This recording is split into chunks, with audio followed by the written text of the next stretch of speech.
So now we have our cStor up and connected. You can see here we're now getting data coming in from our network interface. So this is being fed to us in our main data interface on our cStor from our brokers. So what we can do though is just to check that everything's working okay and start to get an idea about how our network is performing in general. We have the ability to access the metrics of the platform, and we do that using a dashboard which is included as part of our cStor interface. And we can click on our metrics tab on the left-hand side to give us access to that. When we do that, it opens up a new window, which is our general port statistics.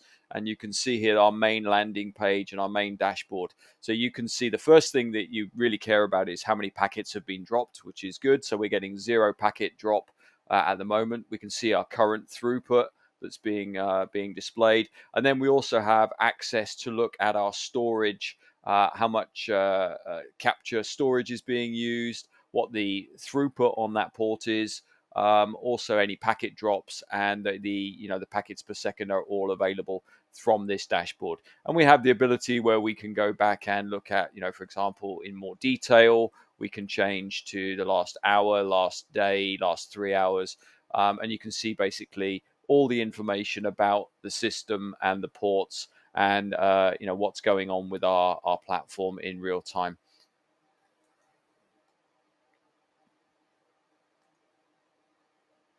You can also see, if we switch to our analytics page, we can also now see other information about what's going on within our system.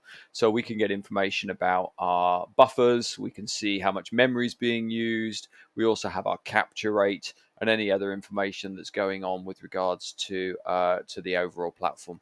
And again, we can click on our general and we can see different dashboards that are available. So we have analytics, we have our port statistics, we have any debug information that's going on. Again, so we can see any reads and writes, any access. So every time we've run a report, we've done a read cycle versus our write cycle. So again, we have general dashboard access and information that allows us to understand what's going on with our cStor and if there are any potential problems within our environment. So that really gives you a very high level overview of the kind of dashboarding capability that the system provides you. And again, you can utilize this either through the cStor or going forward, we're going to integrate our cStor with a wider cClear platform, which is our unified analytics platform that allows us to configure, control, and send commands to the overall network from a single user interface and management application.